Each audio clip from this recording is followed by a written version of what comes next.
Alright, hi everybody. It is Monday, April 30th, and we're going to be discussing comics that came out last weekend, or last Wednesday, last Wednesday the 25th, so it's been a few days.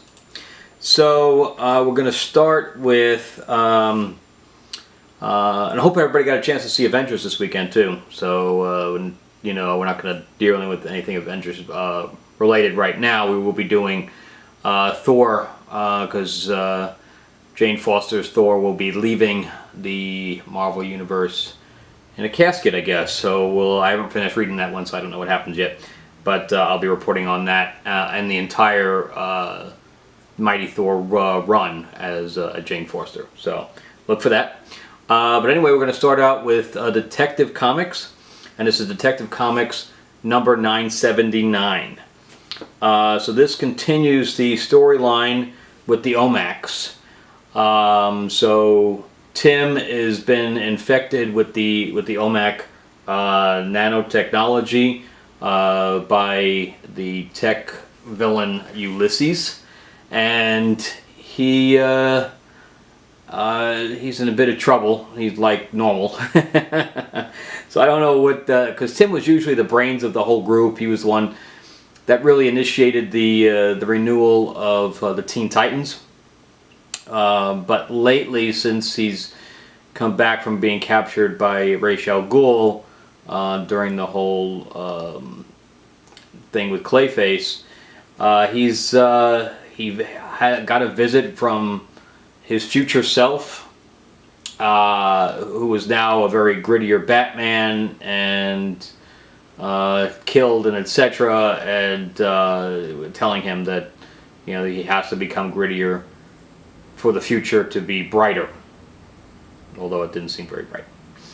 So so in this now, the Ulysses has infected people with the OMAC and nanotechnology, so there's a whole bunch of the brother eye technology, so there's a whole bunch of OMACs running around. Meanwhile, Kate, and which is Batwoman, Cassandra, which is Orphan, and Batman, Bruce Wayne Batman, have now enlisted Stephanie, who is Spoiler. So that's her superhero name, is Spoiler. So anyway, and she joins the team now to go fight this whole OMAC thing and try to save Tim basically from himself. So we'll see what happens in the upcoming episodes. But I thought they were going to go deal more with Kate and Batwing and their little group of Batmen, but they didn't. They're not really dealing with that at all at this point in time. So they'll probably jump into next issue into this battle with the OMACs. But right now, there was just like a scene with them, and that was pretty much it. So we'll see what happens with that. But 979, Detective Comics.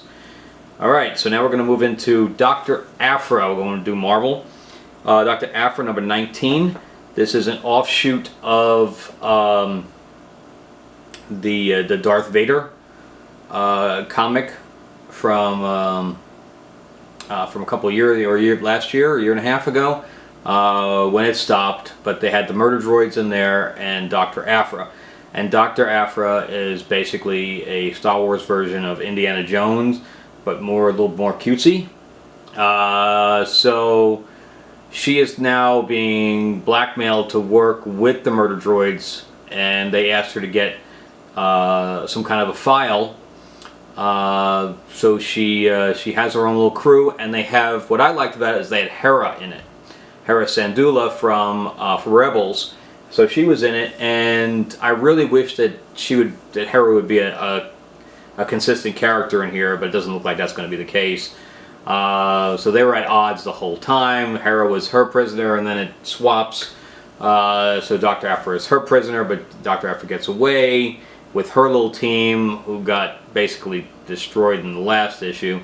A couple of guys, one for sure.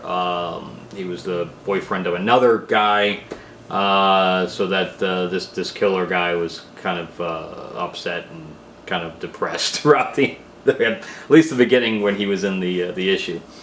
But anyway, Aphra ended up smuggling her soon-to-be girlfriend into onto the ship, and she is an Imperial inspector named Magma Tovar, I think. So anyway, so they have a romantic interlude. They sleep together, even though Magma is mostly cybernetic. I guess in the future anything goes, or in a galaxy far, far away. So meanwhile, Dr. Aphra had gotten one of these cutesy little animals, and she lets the thing loose on the ship, which causes havoc that basically she wants to cause. Anyway, she gets away with her the information that she needs for the murder droids and gives it to them, although it ends up being encrypted. And the Empire shows up with Magma as the leader, and they take Dr. Aphra prisoner. So we will see what happens with that very odd relationship. Okay, moving on to Hal Jordan and the Green Lantern Corps. This is number 43, and this continues the Dark Star storyline. So Dark Star, this is they are basically suits instead of having rings. The person that's chosen to don it dons the entire suit, which basically gives them superhuman powers. So and allows them obviously to travel through space, and now we find out actually has teleporting powers, so they can teleport. So they approach the Guardians to say we need to take on these guys because there's a lot of killings and murder happening, because these guys, the Dark Stars, when they go initiate peace, they do it by murdering bad guys. So the Guardians say, yes, we need to deal with this. So this whole team goes to go fight the Dark Stars, and all of a sudden these Dark Stars are popping up everywhere, teleporting. So they have to retreat. And suddenly they realize, they go, where's Hal? Hal is missing.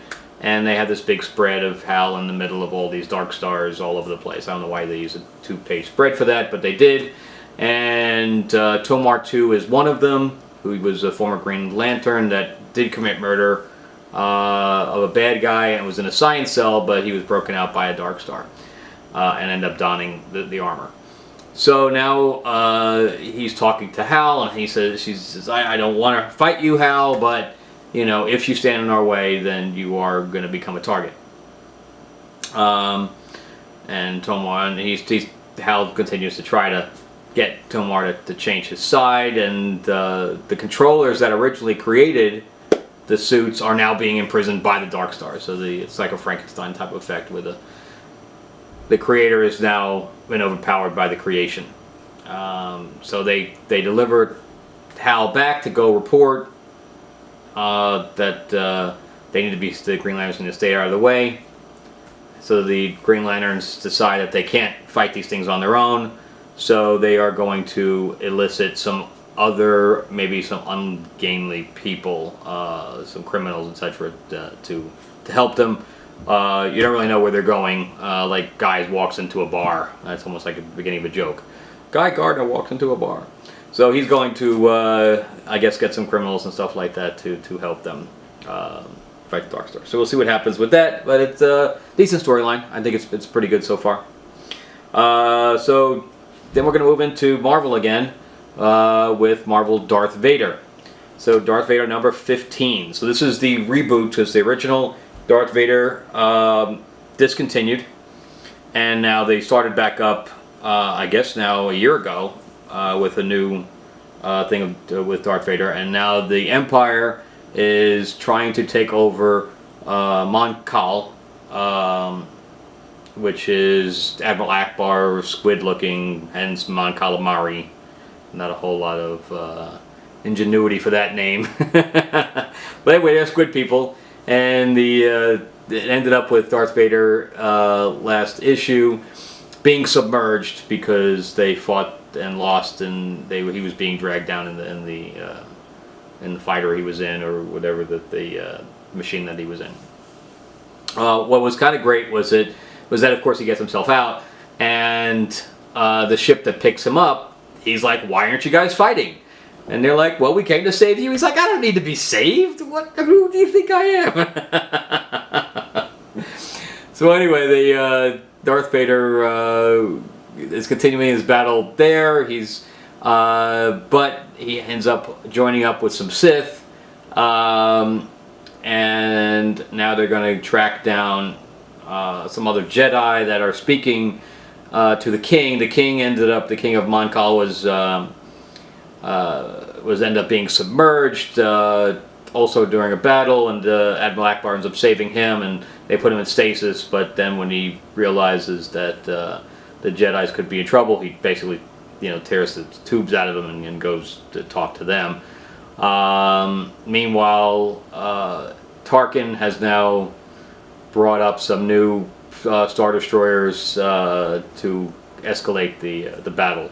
So anyway, it's just the middle of a battle right now, and we'll see what happens with the Jedi. So now we're going back into DC with Wonder Woman number 45. Okay, so this is written by Robinson. Let's check out his first name, James Robinson. So let me just tell you that the writing on this book is very bad. And I'm not only talking about storyline, because it's not so much the storyline that's bad, but the grammar. And then the plot point. So, let me read this to you. So the first 4 captions of this book is, and it's Steve Trevor talking, and it says, "I like a plan, and I like a good plan. What I'm not fond of is when I'm caught up in someone else's." That's not grammatically correct. You can say, I like plans, I like good plans. What I'm not fond of is being caught up in someone else's. That makes sense, but I like a plan, it doesn't even sound right. So right off the first page, I was already kind of down on this book, but let's continue the storyline with Darkseid and his daughter, where Darkseid originally did not, was reborn, but as a child he needed to grow up quickly, so he took the powers of the gods, and Jason is Wonder Woman's brother that she didn't know about, and so Darkseid killed Zeus and took his powers, and Hercules and stuff like that, so that he can it took his essence into him.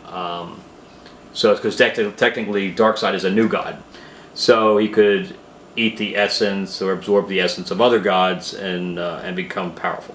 So which he does. So he kills all these things and then grows back up, and then he creates a portal into Themyscira.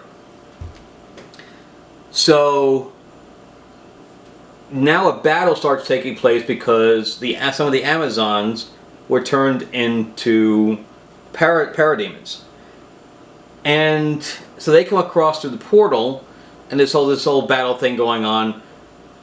But my problem was that nowhere in the battle did Wonder Woman say, "Don't kill them, they're my sisters." So there's actually a panel of Steve Trevor shooting them and other things where they're getting shot at, and Wonder Woman's not saying anything about that. So she didn't have a problem with her sisters getting killed. I kind of doubt that. So, but anyway, so this book has some problems, and then to defeat Darkseid, she says that they try to do a piece of the movie where she was like, "I believe in love," that kind of thing. But she physically defeats him by telling him she loves him or loves whatever, and the essences come out of him, and he basically turns into ash. I don't understand any of that. But anyway, so it was very odd. But what I did like was that Grail, which is Darkseid's daughter, is now trapped on Themyscira, and she was taken prisoner and she ends up in prison with Hades. So I thought it was kind of cool. And Jason gets to see Hippolyta. Hippolyta says, "I love you," and Jason goes back to the regular world and says, "She told me she loved me." So anyway, very strange book.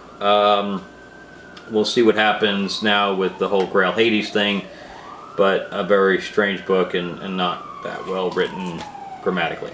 So let's see what happens with a new storyline coming. I assume this kind of ends the storyline, so we'll see what the next one brings. So I'm gonna say kind of the best for last. As you guys all know, I'm a big Aquaman fan.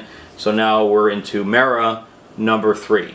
So Mera has kind of come into her own, you know, recently in the last couple of years, where, you know, Mera was just an extension of Aquaman, but now she's more of her own character, and obviously able to carry her own book, which is great. I actually like Amber Heard as the character in the movies. Maybe they should ditch the Aquaman when we just make it a Mera movie. So anyway, we're continuing the storyline where Aquaman was deposed from his throne, and this Wrath guy is taking over, but the council, especially the Magic Council of Atlantis, wants Mera to become queen, even without Aquaman being king. They want her to take over Atlantis. However, she was in this huge battle and she used up a lot of her powers, so she was spent. So she has no more power. She can't even breathe underwater at this point. So I'm not understand how her powers equal breathing underwater, but that's how they're kind of linking it. So she's stuck on land right now. So she's stuck on land with one of the generals from Atlantis' army, who has kind of taken land to be her new home. So she's kind of acclimating and stuff like that, and enjoying kind of life on the surface. But then we switch gears to Orm, which is Ocean Master, who's a villain. He is, I believe, Aquaman's brother. So, but he's on land now. He has a fiancée, and he's kind of mentally adopted her kid, and now, because of everything that's going on with Atlantis, he's kind of donned the costume again and saying, "All right, I love you guys. See you guys later, but I gotta go to Atlantis." And he tracks down Mera and he starts to fight her, but then his fiancée and her son show up as he's about to kill Mera, stopping the whole thing. And he's like, "Daddy, why are you trying to kill her?" He's like, "Well, I don't know, son, because that's kind of what I do. I'm a villain." So anyway, so the fiancé says, "Well, why you guys all both want the same thing? You guys need to talk instead of fighting and kind of work together." So they look at one another going, "All right." And they kind of the storyline goes back in time to Mera herself when she was being trained as an assassin, or she was basically the princess, but she had to learn how to fight. She was royalty, and this adopted father that she had, was forcing her to fight and kill, even if they didn't need to. So she was eventually contracted to go kill Aquaman, and then they fell in love with him, and that's kind of her storyline. And that's why she's kind of an outcast in Atlantis, because she comes from a different group called Zebel, and they're known for their violence, etc. Not to mention the fact that she originally came to kill Aquaman and then didn't end up doing it. So anyway, they decide to work together, and we'll see where that goes, about going back into Atlantis.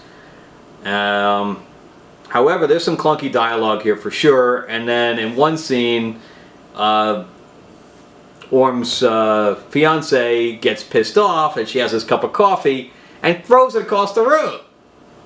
She's in somebody else's house. She's in Tula's house. So she decides to throw this thing across the room, and it breaks, and all the coffee's all over the place. And she's in somebody else's house. So I kind of find that really odd. So there's some clunky dialogue, and that particular scene, you actually see it in another panel later. It says a mess on the ground. So this lady is very, very rude, and I would never invite her over to my house, that's for sure. But overall, Mera is a very good book, and I like how they're bringing Orm into this, and they're trying to make an alliance. And aside from the clunky dialogue in some places, the characters are overall pretty good. So anyway, that's my wrap up for last week's comics. And again, if you have anything specific that you want me to report on, you know, anything coming out or something that's just been out, so let me know. And again, we're going to be doing a thing on Thor as well as soon as I finish up the last few issues. Alright, have a great week and subscribe to the channel. Alright, talk to you soon.